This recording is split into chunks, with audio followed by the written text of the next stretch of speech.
Então, bom dia e sejam muito bem-vindos ao webinar Panorama Nacional da Coleta Seletiva em 2020 e as expectativas para o próximo ano. Meu nome é Reinaldo Canto, jornalista da área ambiental e diretor do portal Envolverde, e agradeço muito o convite da Tetra Pak para mediar este evento. Em nosso encontro desta manhã, iremos conversar sobre os grandes impactos causados pela pandemia no setor de reciclagem, tanto no que se refere às questões econômicas, como às dramáticas consequências sociais, afetando milhares de catadores em todo o Brasil, que ficaram impossibilitados de exercer seu trabalho e, consequentemente, ficaram sem renda. O setor da reciclagem foi severamente afetado, pois, claro e fundamentalmente, essa é uma atividade presencial. Estarão conosco nesta manhã a advogada especialista em meio ambiente, a Renata Vilarinho, que é gerente executiva do SEMPRE, Compromisso Empresarial para a Reciclagem, uma organização que há 28 anos atua na promoção da gestão adequada de resíduos sólidos e na promoção da redução, reutilização e reciclagem de materiais. Também com a gente, o Roberto Laureano da Rocha, que é catador de materiais recicláveis, diretor da Cooperativa de Reciclagem Unidos pelo Meio Ambiente, a CRUMA, diretor da rede Cata Sampa e também diretor-presidente da Associação Nacional dos Catadores, a ANCAT. Também com a gente o Rodrigo Agostinho, que é deputado federal por São Paulo, presidente da Comissão de Meio Ambiente e Desenvolvimento Sustentável e coordenador da Frente Parlamentar Ambientalista na Câmara dos Deputados. E a última convidada, mas não menos importante, é a engenheira química especializada em gestão ambiental, Valéria Michel, que é diretora de Sustentabilidade Brasil e Conisul da Tetra Pak e presidente do Compromisso Empresarial para a Reciclagem, o SEMPRE. Bom, sobre a dinâmica desta manhã, serão destinados de 30 a 40 minutos de exposição de conteúdo para os nossos convidados e entre 20 e 30 minutos de perguntas para quem está nos assistindo, os participantes. Essas perguntas deverão ser enviadas utilizando o chat. Como falamos na abertura, o setor da reciclagem enfrentou e ainda enfrenta inúmeros desafios neste terrível 2020, né? Nós podemos destacar a indefinição quanto à categorização de serviço entre essencial e não essencial, o que paralisou a atividade por meses. Os legítimos receios de contaminação para o manuseio desses materiais, né? E a dificuldade em destinar os recicláveis para os aterros sanitários. Além desses desafios, os catadores também enfrentaram questões sociais, pois sem trabalho eles também ficaram sem renda, né? Para você ter ideia do impacto causado nesses meses de pandemia, uma pesquisa que foi realizada pelo SEMPRE ainda no mês de maio, mostrou que aproximadamente 35% das organizações de catadores tiveram suas operações interrompidas de alguma maneira. A região Nordeste foi uma das mais impactadas regiões do país, pois cerca de 65% dessas associações e cooperativas tiveram as suas atividades suspensas. Mesmo empresas que são líderes nos projetos de estruturação dessa cadeia, foram, obviamente, para modificar um pouco e obrigadas a atuar em iniciativas que sejam de cunho assistencial. Além de contribuir com a renda desses trabalhadores e em processos de conscientização para que a sociedade continuasse com o hábito de separar seus recicláveis, porque a gente tem que pensar, né? A pandemia não modificou os problemas e a nossa realidade, só trouxe um problema adicional. Portanto, a gente continuou estando na mesma situação de antes, só que mais agravada. E muito importante que essa conscientização dos consumidores, né, não fosse perdida. Outro desafio foi o de proteger esses trabalhadores, né? E essa é uma questão bastante complicada, também que a gente pode dizer que vinha antes da pandemia, que seria a necessidade de utilizar os equipamentos de proteção individual, os EPIs. Eles ficaram ainda mais necessários. Mas como se equipar se o problema da renda ainda dificulta a vida desses trabalhadores, né? Essas são algumas das problemáticas que esse setor vem passando ao longo desse ano e precisando cada vez mais da união. Claro, como até diz a Política Nacional de Resíduos Sólidos, da responsabilidade compartilhada, que aí nós temos o governo, iniciativa privada e sociedade para passar por esses desafios. E é sobre isso que iremos debater aqui nesse webinar. Então, convido para iniciar as apresentações a Valéria Michel, para contar como a Tetra Pak, empresa que possui um importante histórico de trabalhar na estruturação de cooperativas de recicláveis, tem atuado para fazer frente a esses desafios. Por favor, Valéria. Bom dia, Reinaldo, bom dia a todos. Realmente, um ano completamente atípico e toda a nossa estratégia de sustentabilidade que nós definimos no início do ano, o plano de ação do que a gente faria em 2020 precisou ser adaptada. Para vocês terem uma ideia, o nosso grande foco em 2020 deveriam ser projetos que aumentassem o volume de recicláveis coletados, de embalagem de longa vida coletada. E também manter o trabalho todo de conscientização da população sobre a importância de fazer a coleta seletiva e a reciclagem. Bom, pode passar, Sá. A gente precisou mudar isso. Por quê? Há mais de 20 anos, a Tetra Pak acompanha o campo, tem contato com as cooperativas. E nesse contato, nós percebemos que não adiantaria projetos de estruturação, de capacitação, nesse momento, onde necessidades básicas não estavam sendo atendidas. Por conta disso, nós movemos completamente as nossas ações para projetos que causassem um maior impacto social, que ajudassem as cooperativas, os catadores nesse momento tão difícil. E também como não deixar que aquele consumidor em isolamento deixasse de fazer o papel dele na coleta seletiva. Então, a gente precisou mudar as nossas campanhas de conscientização para campanhas de engajamento, para realmente incentivar a atitude positiva da população. Pode passar. Essa campanha que nós fizemos foi a Eu Separo, Você Separa, Nós Reciclamos. Então, com o resultado, foram 11 vídeos produzidos e 15 milhões de pessoas alcançadas. Então, foi bastante relevante para para que a população não deixasse de fazer a coleta seletiva enquanto estava em casa. Pode passar, Sá. E falando um pouco mais dos outros projetos, né, de responsabilidade social. Então, o primeiro deles foi a Tetra Pak participa da plataforma Reciclar pelo Brasil, com outras 14 empresas. Essa plataforma optou por direcionar parte dos recursos para um programa de renda mínima para as cooperativas. Isso era o que se fazia necessário nesse momento. Então, foram cerca de 160 cooperativas apoiadas em todo o país e quase 4.200 catadores beneficiados com essa ação. Mas, além dessa parceria com o Reciclar pelo Brasil, como nós temos esse contato com a cadeia recicladora, muitas cooperativas menores que não fazem parte do Reciclar pelo Brasil também nos contataram que estavam tendo dificuldades. Então, nós fizemos uma parceria com o Sempre para também fazer um apoio de renda mínima para essas cooperativas de menor porte, né, com menos cooperados. No total, com esses dois programas, nós chegamos a ajudar 250 catadores e cerca de catadores individuais e 5.000 cooperados. E o último projeto tem a ver com os catadores autônomos. Por quê? Eles também foram impactados. Como o Reinaldo disse, todo mundo que a atividade presencial é muito relevante acabou sendo afetado. Então, nós fizemos uma parceria com a startup Ribbon, que é um aplicativo de apoio a causas sociais.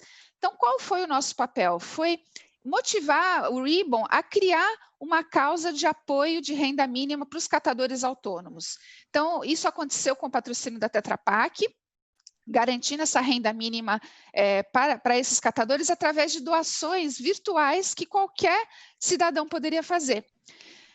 Com essa ação durante um mês, nós vimos que não seria suficiente, a pandemia se estendeu, né, se estende ainda.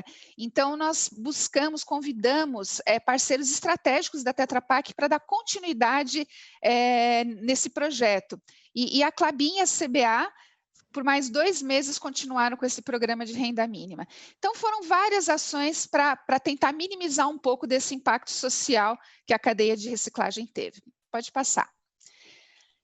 E todo esse apoio, esse conhecimento da informação de campo, ele é fundamental. Então, ter dados técnicos confiáveis é fundamental para a tomada de decisão é fundamental para a elaboração de políticas públicas. E por esse motivo também, que em 2020, a Tetra Pak está patrocinando a pesquisa Ciclosoft do Sempre. Essa pesquisa ela é feita desde 94 e, nesse ano, nós quisemos inovar um pouco mais nela, deixá-la mais moderna, deixá-la mais interativa. Nós conseguimos conversar com 341 municípios, com 549 organizações de catadores e com 12 especialistas na área de gestão de resíduos sólidos. Isso, para vocês terem uma ideia, essa amostragem representa 35% da população do Brasil. Num ano de pandemia e de eleições, realmente foi um grande desafio, mas a gente vai mostrar a Renata do Sempre quais os principais resultados dessa pesquisa. Rê, com você agora. Bom dia a todos, bom dia aos ouvintes, aos palestrantes. Obrigada, Val. Vamos falar, então, um pouco da pesquisa Ciclosoft. Pode passar, Sá, para o próximo slide. A pesquisa, então, além de trazer dados, através de entrevistas aos municípios e às cooperativas de catadores, ela fez um levantamento amplo da legislação existente sobre resíduos no Brasil, sendo identificada 11 normas federais, 76 normas estaduais e 2.486 normas municipais. Então, a gente concluir que existe um arcabouço jurídico bem grande em relação a resíduos, o que falta realmente é que essas normas sejam implantadas de fato. Pode passar.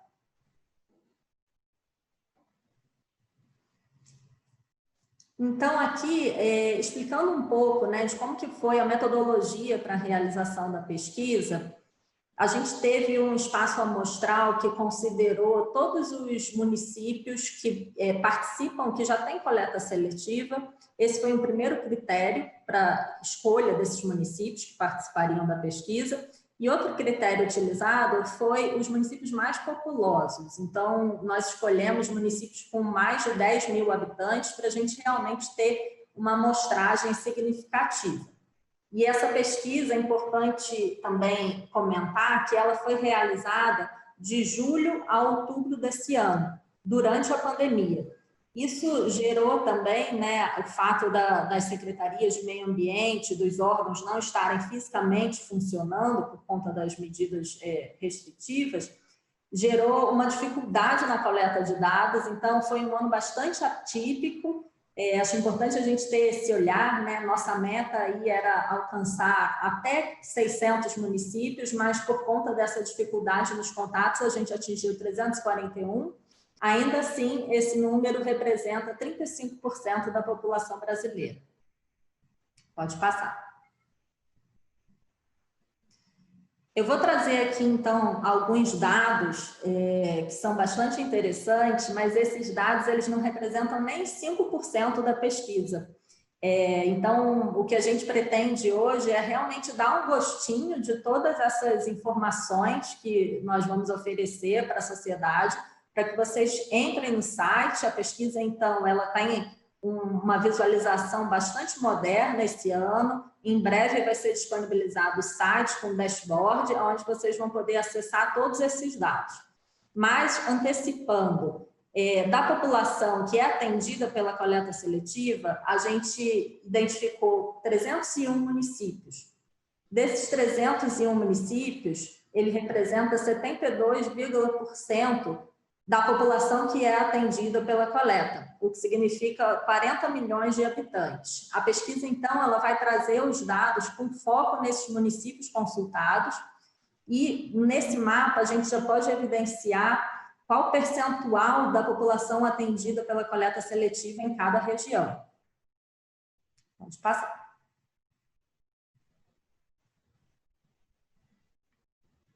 Aqui, outro dado bastante relevante, responderam a esse questionamento da massa anual produzida por habitante por ano, 186 municípios. E nessa pesquisa, a gente pôde identificar que cada habitante, no período de um ano, ele produz 21,5 quilos de resíduo. Esse é um número que a gente sabe que é muito baixo. Esse número, então, ele traz para a gente a informação de que a coleta seletiva ainda precisa ser muito aprimorada, né? Porque sabemos que a gente produz muito mais resíduos do que isso ao longo de um ano. Esse número identifica, então, a necessidade de aprimoramento na educação ambiental dos consumidores, para que eles façam a correta separação dos resíduos e que a destinação seja feita de forma adequada também. Pode passar. Aqui, sobre as formas de execução e a abrangência da coleta seletiva, a gente trouxe esse dado que é bastante interessante. Essa tabela, ela identifica que a coleta seletiva no Brasil, ela é prioritariamente realizada porta a porta. Ou seja, o consumidor, ele faz a separação do resíduo na sua casa, deixa aquele resíduo disponível na porta de casa ou no condomínio, para que o caminhão da coleta seletiva busque aquele resíduo em casa e leve para a triagem nas cooperativas. As outras formas de execução da coleta, elas ainda são relevantes, mas ficam muito abaixo dessa forma de execução porta a porta. Isso foi identificado tanto na área rural quanto na área urbana. É, então, realmente, uma característica da população brasileira fazer a separação dos materiais e entregar os seus resíduos para a coleta seletiva dessa forma. Pode passar. Aqui é um dado bastante importante também em relação ao tipo de disposição final que é dada a esses resíduos. A gente verifica que, infelizmente, ainda está muito presente no Brasil a existência de lixão e de aterros controlados. Por mais que tenham sido feitos muitos esforços para finalização dos lixões, eles ainda existem e representam aí 13% da destinação que é dada para os resíduos, dentro dessa amostragem de 320 municípios que responderam a essa questão. Mas o lado bom que a gente consegue visualizar dessa pesquisa é que 86% desses resíduos já são destinados para aterros sanitários. E isso nas regiões sul e sudeste, a gente evidencia que essa destinação ela é feita da forma adequada para os aterros sanitários. Já na região norte e nordeste, isso ainda precisa ser bastante aprimorado e é o que o governo vem propondo que seja feito nos próximos anos. Pode passar. Agora, falando um pouquinho aqui sobre os catadores e as cooperativas, né?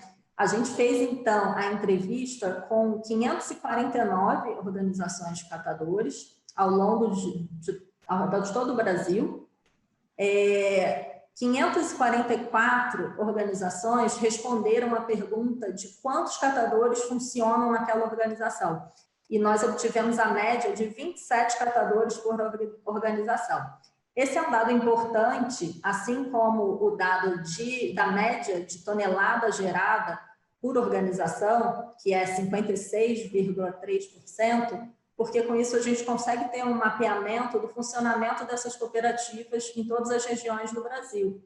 A gente percebe, então, que na região norte, a comercialização dos resíduos ela tem um volume alto por mês, né, 75,5% toneladas de resíduos comercializadas por mês, enquanto na região nordeste, esse número cai para 40,8 toneladas por mês, ou seja, tem uma diferença muito grande, o que também demonstra que existe ainda uma disparidade muito grande em relação à coleta, à triagem e à destinação dos resíduos no Brasil. Pode passar. Agora, falando mais especificamente sobre os impactos da Covid, como a Valéria mencionou, o Reinaldo também, essa foi uma atividade muito impactada por conta da pandemia, porque a maioria das atividades teve que realmente fechar as portas, algumas delas funcionaram de forma reduzida, suspenderam temporariamente, várias medidas foram adotadas unilateralmente ou em conjunto. E das 431 organizações que foram consultadas na pesquisa, 70% dela informou que usam EPIs específicos já para fazer a triagem desses resíduos. Então, esses EPIs, como vocês podem ver aí na foto, são óculos, máscaras, luvas, aventais, uma série de equipamentos que agora são necessários para que essa atividade ela seja feita com segurança. O Roberto, que é o nosso próximo palestrante, ele vai poder falar isso com maior detalhes, maior propriedade, mas adiantando já que a gente identificou que 68% dessa população de catador, ela não pôde mais trabalhar porque ela faz parte da população do grupo de risco. Então, são idosos, pessoas com doenças pré-existentes que agravam o risco de contaminação pela Covid. 55% foi distanciada do trabalho. A higienização dos instrumentos de trabalho passou a ser uma realidade também nas cooperativas, o controle da temperatura, e 10% delas responderam que não houve nenhuma alteração na atividade. Pode passar.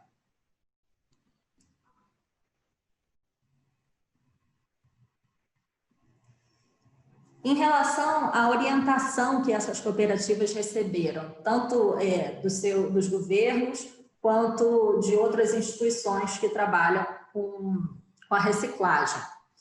A maior parte delas, 51%, disse que não houve nenhuma orientação, não receberam, então, portanto, orientação nenhuma.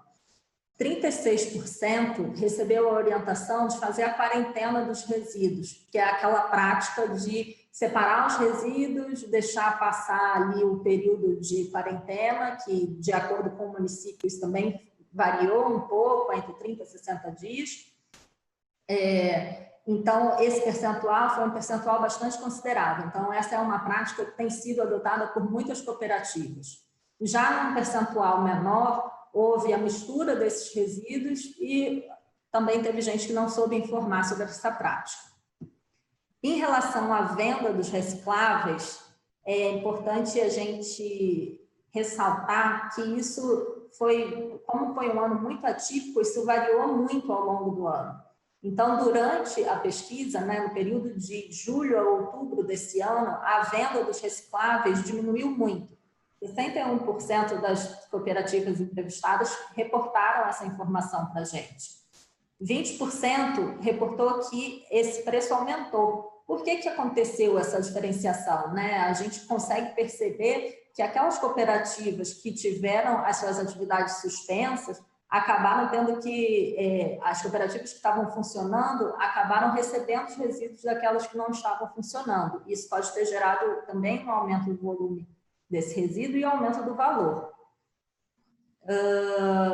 Em parte desses resíduos, o valor não foi alterado e outra parte não pôde responder à pesquisa. O que a gente nota agora é que, depois de outubro, o valor desses materiais começou a subir. Então, o que a gente pode concluir é que tinha uma demanda reprimida e agora esses resíduos voltaram a ser valorizados.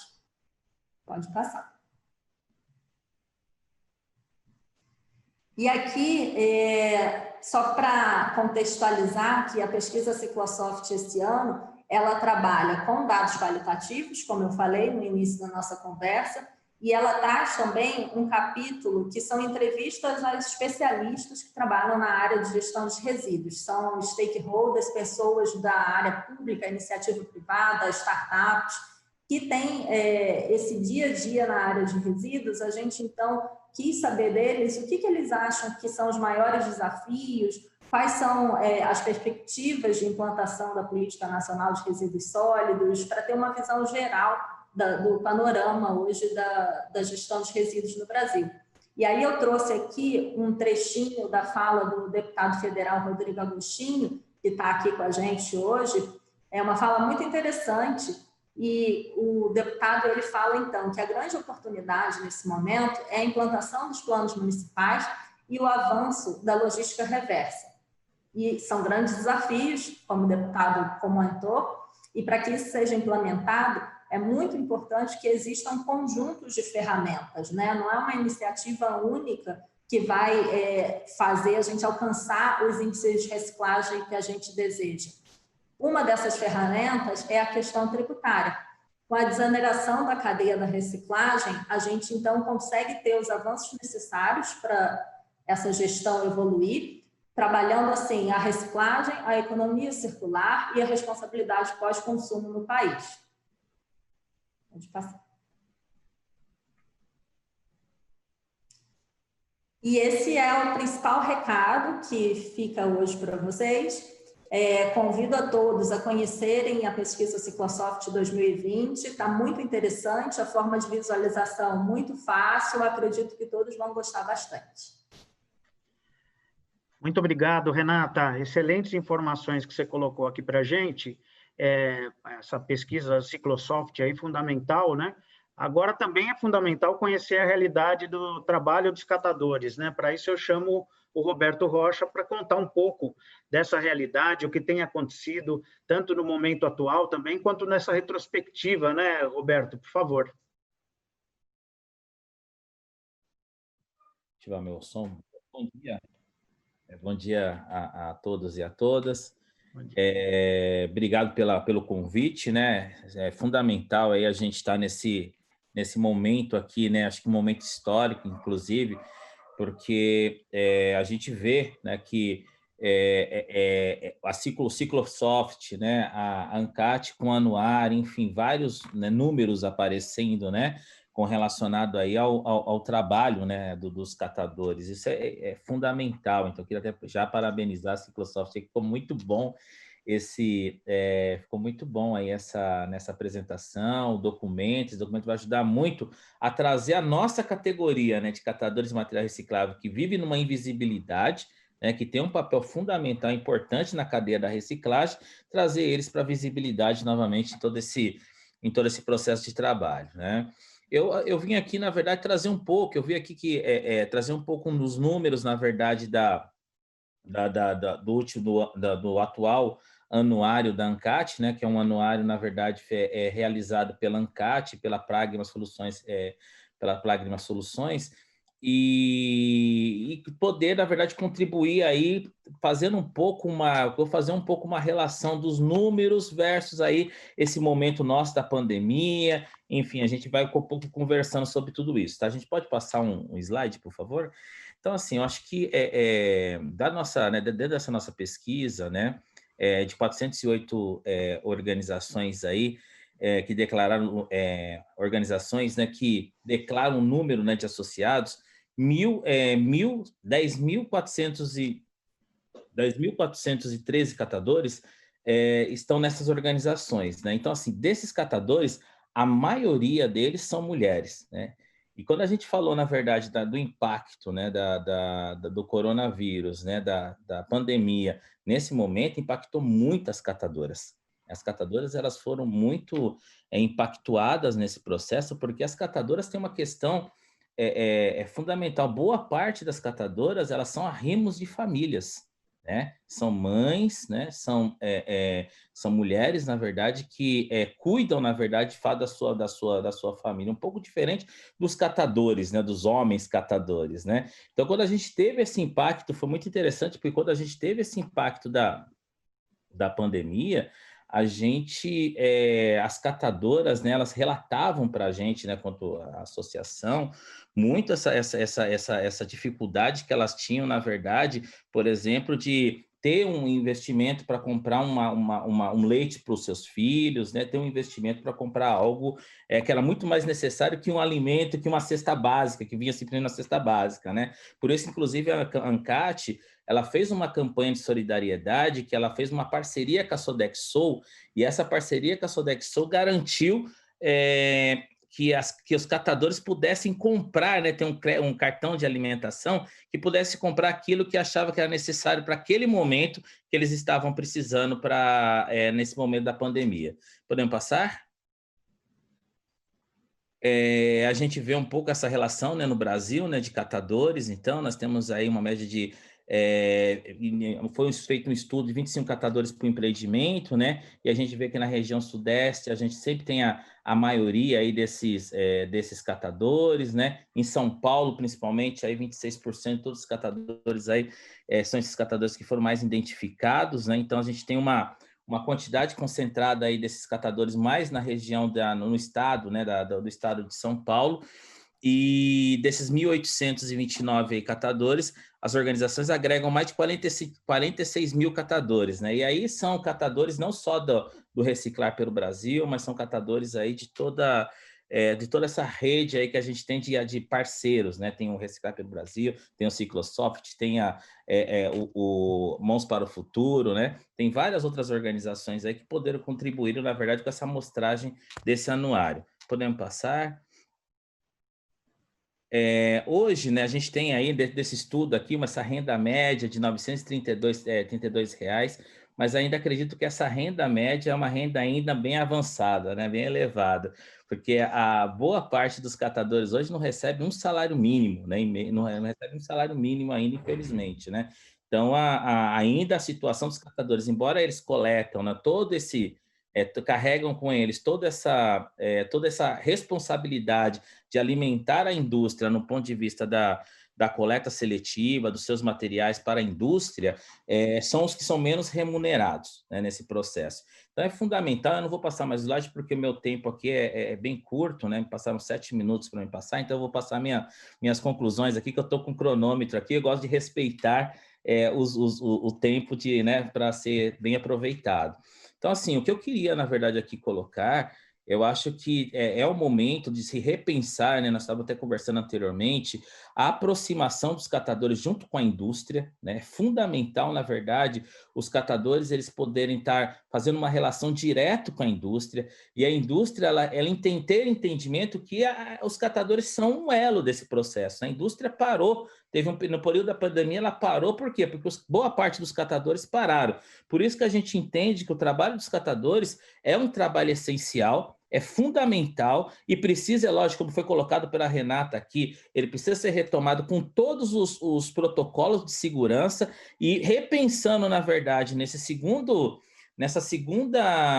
numa possível, né, segunda leva da pandemia, que os catadores não parem o trabalho, mas que tenham suas seguranças assegurada no seu processo de trabalho, né? Como colocou, com as luvas, com as máscaras, com os EPIs, né? Com a quarentena nos materiais, né? E eu acho que isso inclusive, perpassa mais ainda, que é a questão aí da educação que os catadores fazerem junto com a comunidade, a retomada de uma nova educação, né? Porque nós não podemos ter mais máscara no meio dos materiais recicláveis, não podemos mais ter a comunidade, quem tem problema quem teve envolvimento com vírus, né, quem teve contaminação com vírus, ela não pode entregar esse material para os catadores, precisa passar por um processo de quarentena. Então, nós temos aí um desafio, né, muito grande, eu acho que no ponto de vista da educação ambiental, e os melhores educadores ambientais para fazer esse processo são os próprios catadores. Isso é fundamental, trabalhar com os catadores, faça esse processo de educação ambiental,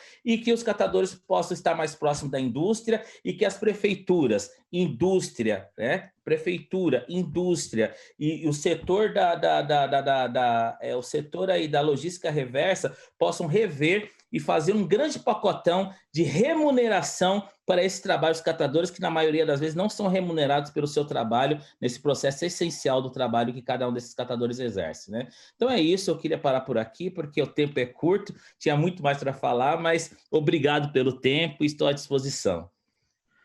Muito obrigado, Roberto. A gente teve aí um panorama interessante que você acabou de passar, e também a Valéria e a Renata, quer dizer, da sociedade civil, da indústria, dos trabalhadores, né? E é muito importante a gente ter uma visão do poder público também, né? Como é que o poder público pode atuar para contribuir, para ajudar a esse processo a melhorar? Como é que ficaram também os impactos dessa pandemia, né, na gestão de resíduos neste ano de 2020, e como é que o Legislativo vai poder atuar para o próximo ano para contribuir para melhorar essa realidade. Então, gostaria de chamar agora o deputado federal e presidente da Frente Parlamentar Ambientalista, o Rodrigo Agostinho, para falar um pouco de como ele vê toda a questão da cadeia produtiva da reciclagem e o que nós podemos esperar do trabalho do Legislativo. Por favor, Rodrigo. Bom dia, é um prazer enorme estar aqui com vocês. Ao longo desse ano nós fizemos muitos debates com várias instituições que estão aqui, sempre, Tetra Pak, ANCAT, fizemos muitos debates com a Abralatas, a ABAL, enfim, com várias instituições que atuam nesse setor. Nós queremos não perder oportunidades, e uma das oportunidades que está em aberto é a reforma tributária. O relator deve apresentar uma proposta de um relatório essa semana ou mais tardar a semana que vem. A gente precisa tratar a responsabilidade pós-consumo, a economia circular de uma outra forma. Os instrumentos a gente tem na mesa, né? A Lei 12.305 fez aniversário de 10 anos, né? A Política Nacional de Resíduos Sólidos. Nós teremos agora no próximo dia 12 de dezembro o aniversário de 5 anos do Acordo de Paris. Nós também estamos fazendo aniversário aí de 10 anos da Política Nacional de Mudanças Climáticas, e essas políticas elas se interlaçam, né? A maior parte dos municípios não elaboraram planos de gestão de resíduos sólidos com a qualidade necessária, com a profundidade necessária. São planos normalmente superficiais, são planos para dizer que tem um plano, porque o Tribunal de Contas está exigindo, enfim. Mas de maneira muito clara, a gente não tem uma estratégia muito bem definida em relação a resíduos, né? Prioridade de qualquer cidade acaba sendo saúde, depois educação, e os recursos vão ficando de lado. Nós temos uma oportunidade nova que surgiu esse ano, que é justamente o novo marco regulatório do saneamento. Acho que é uma oportunidade ainda mal compreendida para muita gente, mas nós precisamos avaliar isso. Nós temos ainda mais de 1.000 lixões. O marco regulatório do saneamento, mais uma vez, prorrogou os prazos para o final dos lixões. Então, você tem uma data limite agora de final de ano, de dia 31 de dezembro, que obviamente não será respeitada, né? Nós ainda temos mais de 1.000 lixões, com a possibilidade de prorrogação por mais 4 anos até 2024, dependendo dos instrumentos que a cidade tem, as características locais. No mundo inteiro, a tendência que existe hoje é uma tendência de banimento de resíduos oriundos de embalagens de uso único. Então, isso é uma tendência mundial, né? A indústria nacional fica maluca com esse tipo de informação, mas isso está acontecendo e hoje já é realidade em cerca de 40 países no mundo, né? Então, aquela embalagem de uso único, ela tende a desaparecer. Acho que no Brasil isso vai acontecer mais tarde. O Brasil é o 4º maior produtor de plásticos. Então, você tem, de certa forma, uma pressão do setor econômico muito grande, e você tem um problema também cultural da população adorar uma sacolinha plástica, adorar uma embalagem. Enfim, a gente tem um problema aí de uma população que gosta de acumular esse tipo de resíduo. Nós não temos muita novidade do ponto de vista de projetos de lei na Câmara sobre isso, né? Nós temos um conjunto grande de propostas, né? Notadamente, elas estão reunidas em 2 projetos de lei, o 612 de 2007, do Flávio Bezerra, que tem mais de 100 projetos apensados a ele, e o projeto 418 de 2011, do Eli Correia Júnior. O do Eli Correia trata de garrafas PET, o 612 de sacolas plásticas, mas eles acabam juntando aí a maior quantidade de projetos de lei, a maior parte deles tratando notadamente de problemas de lixo relacionados a embalagens, né? Então, esse é o maior volume de projetos de lei. Não tem acordo para votar nenhuma dessas propostas. O relator, o deputado Carlos Gomes, também não conseguiu um consenso nem com a sociedade, nem com o setor industrial, para que a gente pudesse avançar. Ontem saiu um relatório importante, que foi o Atlas do Plástico, né, financiado pela Fundação Heinrich Böll, e que mostra uma realidade no Brasil, denuncia algo que o mundo inteiro também cobra, uma posição mais forte do Brasil, que é a questão do lixo no mar. Quando fala assim lixo no mar, as pessoas pensam muito no lixo da praia, no lixo da beira da praia, enfim.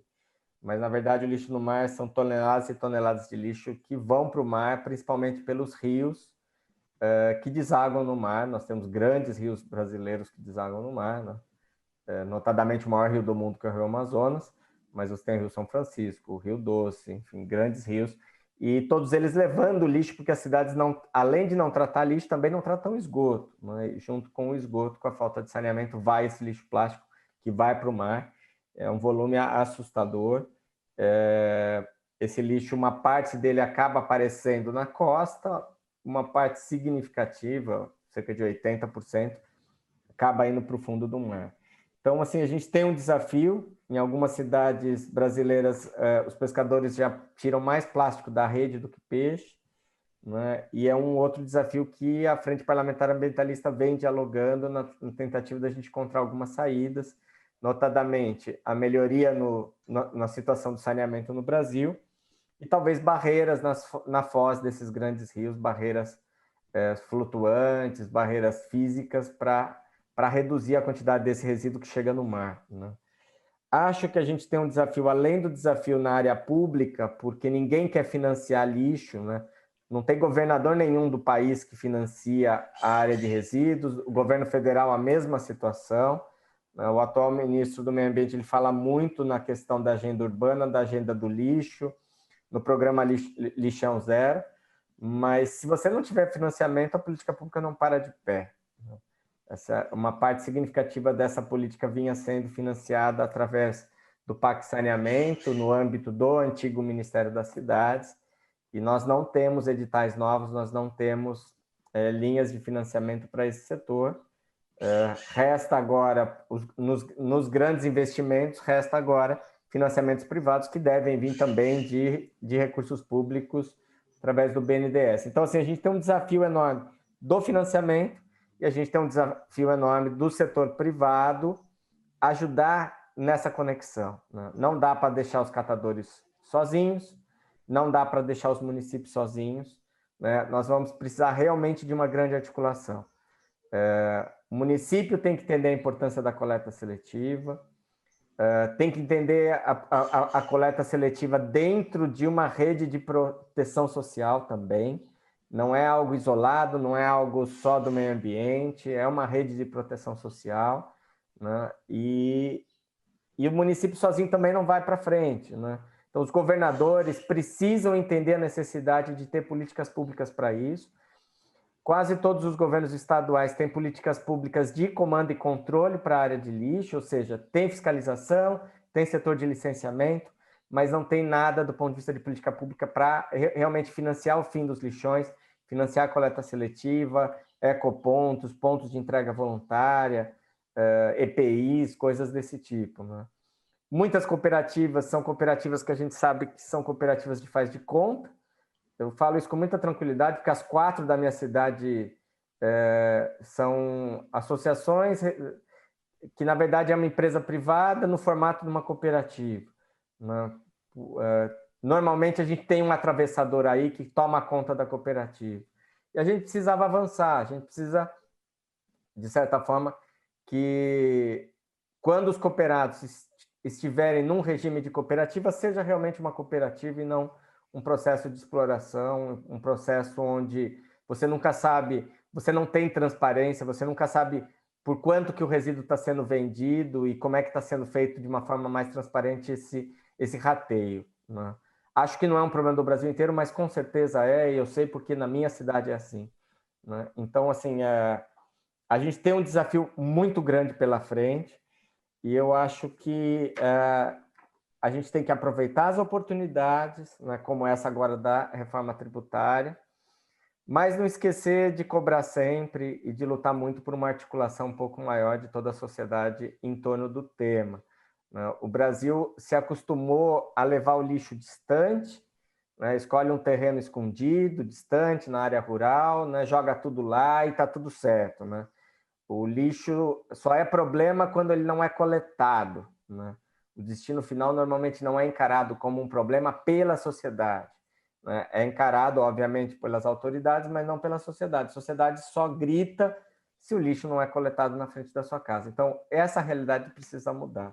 Então, mais uma vez, cumprimentar todos vocês e me colocar à disposição aqui para continuar debatendo, né?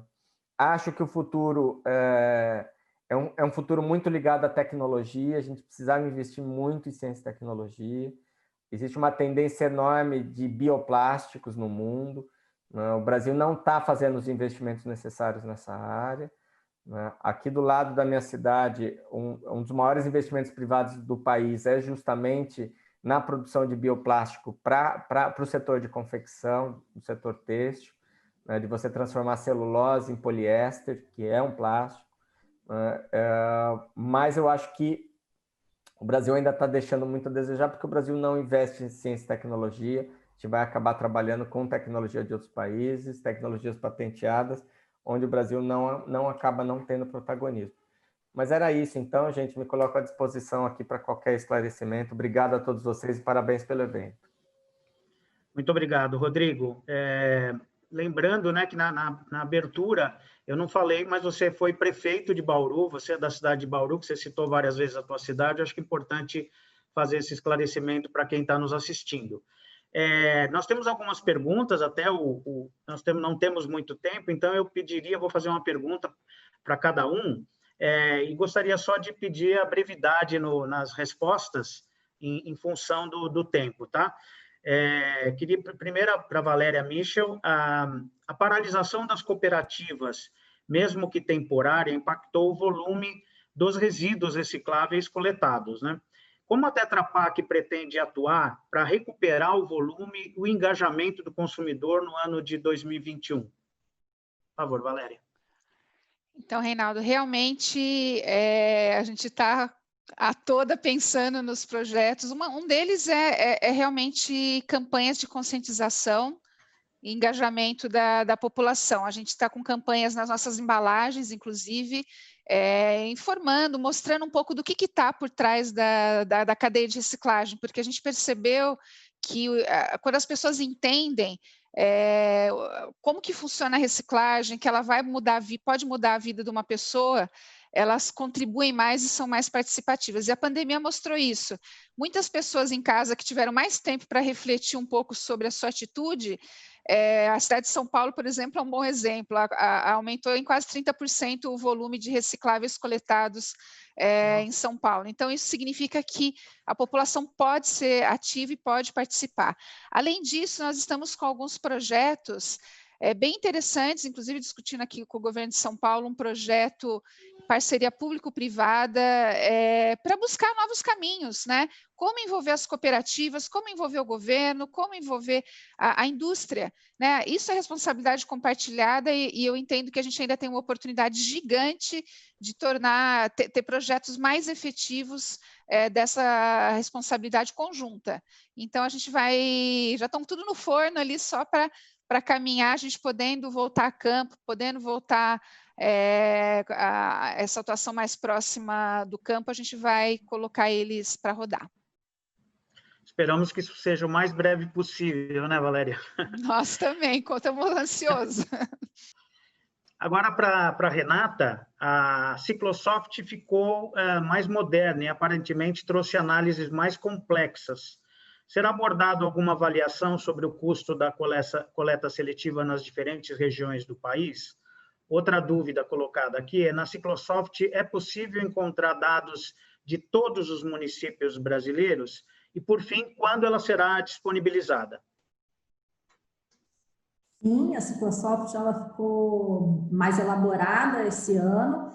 Ela vai ser disponibilizada no mês de dezembro agora, então esse ano vocês já vão ter acesso ao site, vai ser um site com dashboard totalmente interativo. Nem todos os municípios foram considerados, nem todos os municípios brasileiros foram considerados 341 municípios nessa pesquisa. A gente fez aquele critério, né, de selecionar os municípios mais populosos e já com coleta seletiva. Em relação à remuneração, o valor de venda dos materiais, o valor médio de remuneração dos catadores, sim, a pesquisa vai trazer vários dados relacionados aos valores da cadeia da reciclagem. Obrigado, Renata. Roberto, o impacto do Covid foi muito severo nas cooperativas, né? Bom, para todo mundo, mas nas cooperativas realmente teve um impacto gigantesco, né? Mas trouxe destaque para a importância dos catadores. Toda essa luz que foi dada para as cooperativas gerou alguma oportunidade ou abriu a possibilidade de parcerias para o futuro? Muitas parcerias, né? E eu acho que é importante levantar aqui, e quando a gente fala de cooperativa de catadores, a gente está falando de um processo de formalidade, né? Tem formalidades, né? Tem formalização, né? E aí, muitas das vezes, a gente só mira nos catadores, né? Os catadores precisam, de fato, ser remunerados, precisam, né, precisam da sua remuneração e tudo mais, é lógico. Mas quando eles têm uma instituição formalizada, eles têm custos nisso, né? E ninguém está falando desses custos que existem nisso, né? Então, existem, na verdade, eu acho que essas parcerias, acho que esse momento ele traz isso, né? Traz essa questão, por exemplo, hoje nós estamos, eu acabei falando antes, quando nós estávamos conversando, a ANCAT está trabalhando fortemente um processo de rastreabilidade e certificação do material que vem a partir dos catadores, inclusive para saber, né, o que veio dos catadores, o que veio das cooperativas, como que funciona, né? E até ser certificado isso que veio da mão dos catadores, né? Uma outra questão importante aí nesse processo é a profissionalização das cooperativas de catadores, né? E aí, quando a gente fala de profissionalização das cooperativas de catadores, é importante as cooperativas de catadores começarem, inclusive, ter um plano de carreira dentro da própria cooperativa, né? Nós temos situações dentro da cooperativa de problemas que não aparece rateio, etc, etc, porque o mesmo cooperado, muitas vezes, que está 20, 30 anos trabalhando na cooperativa, ele tem a mesma renda e a mesma obrigatoriedade que aquele que entrou naquele dia na cooperativa. Isso desmotiva, né? E cria problemas dentro da cooperativa. Então, tem questões, gaps aí, né, históricos dentro das cooperativas que precisam ser revistos, precisam ser estudados para ter mais transparência nesse processo, é lógico, com certeza, né? E eu acredito que esse momento da pandemia, com essa unidade, né, que a gente está fazendo no município, empresa, fabricantes de embalagens juntos, a gente vai conseguir um processo melhor e de qualidade de vida para todos esses trabalhadores e uma boa cooperativa com excelência nos seus processos. Nossa, Roberto, espero realmente que a gente consiga chegar logo nesse nível que você quer, viu? Tá falando, porque realmente é fundamental mesmo. Agora tem uma pergunta aqui para o Rodrigo Agostinho. A pandemia destacou a vulnerabilidade e a importância dos catadores na cadeia de reciclagem, né? Aqui fala do governo, né? Mas vamos lembrar, né, Rodrigo, que você é oposição ao atual governo. Então, vamos mudar um pouco de governo para a questão do legislativo. O que o legislativo pretende atuar para melhorar a condição dos catadores, de alguma forma impulsionar a coleta seletiva que acaba impactando diretamente na renda desses trabalhadores? Tem projetos no Congresso que você acha importante destacar? Bem, Reinaldo, como você mesmo disse, né, a questão do governo, governo também é governo legislativo, governo judiciário, enfim, o executivo. O que a gente percebe é que quando você tem um desses tripés, uma das pernas desse tripé, está com as suas políticas enfraquecidas, os outros demais acabam ganhando protagonismo, né? O Judiciário acabou de criar agora um observatório de políticas ambientais e o Legislativo está com uma agenda de projetos na área ambiental.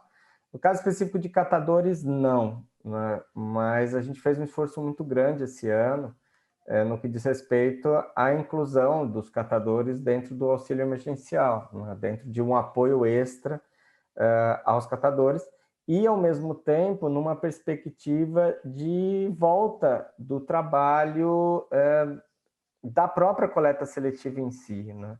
Então, nós fizemos um esforço muito grande, encaminhamos pedidos ao presidente Bolsonaro, a governadores, a municípios, que entendessem a atividade de triagem de material reciclado como uma atividade essencial. Né? Que não fosse enxergada apenas a coleta e a deposição final do lixo, né? A coleta e levar ele para um aterro, para um lixão, ser encarado como atividade essencial. Então, isso foi um esforço muito grande.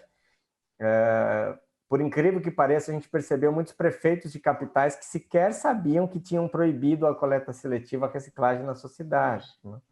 Então, naquela pressa de fecha tudo, fecharam, inclusive, também as atividades de reciclagem, né? Em alguns lugares, a gente sabe que fecharam por conta de redução de despesas. Agora, a gente precisa, de certa forma, consolidar esse conceito de que a reciclagem é uma atividade essencial, né? Que dentre as opções de destino final de resíduos, a reciclagem tem que estar na frente de você simplesmente enterrar o rejeito, né? O resíduo na forma como ele é coletado na porta da casa das pessoas, né?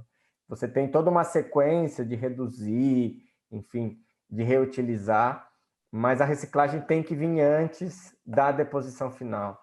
E isso não foi encarado. Eu acho que durante a pandemia o que foi mais forte foi esse esforço da Frente Parlamentar de pedir para prefeitos de capitais, de divulgar isso, né, de atuar em conjunto com outras frentes parlamentares, como a da Economia Verde, para que a reciclagem pudesse voltar com força total, enfim, com a devida proteção aos catadores, como disse o Roberto, né? Em muitas cooperativas, eles já estavam acostumados à utilização de EPIs. A gente sabe que a prática do uso do IPI não é uma prática recorrente em todas as cooperativas, mas acho que daqui para frente veio para ficar essa tendência, né? Tanto de uma higienização melhor, práticas como a utilização dos EPIs, acho que é algo que veio para ficar, independente do final aí da pandemia. Muito obrigado, Rodrigo. Bom, como a gente sabe, existe uma frase famosa que diz que a união faz a força. Obviamente, em todos os setores isso vale, né, Roberto? Mas na área da reciclagem, na área da questão do tratamento dos materiais recicláveis, isso não só faz todo sentido, como é necessário, fundamental, para não ter a invisibilidade dos catadores, não ter a invisibilidade do lixo, porque tem aquela famosa mágica que a pessoa coloca o lixo na porta de casa e ele, por um passe de mágica, desaparece. Então, deixa de ser um problema, como você falou, Rodrigo. O lixo ele só é um problema quando ele começa a contaminar alguém e chega na pessoa essa contaminação. Senão, parece que não é um problema e a situação já está solucionada. Olha, eu agradeço muito a participação de todos. Acredito que para 2021 a gente vai estar num outro momento, se essa união ela prevalecer, se todos estiverem participando, seja a indústria, seja governo, legislativo, seja os trabalhadores, as cooperativas, nós somos da união de todos para que a gente consiga superar essa pandemia e ela vai ser superada e eu espero que a gente vá para um outro patamar também na área da reciclagem. Muito obrigado a todos, bom dia a quem esteve com a gente e até uma próxima. Um abraço, gente, valeu. Forte abraço. Tchau, tchau.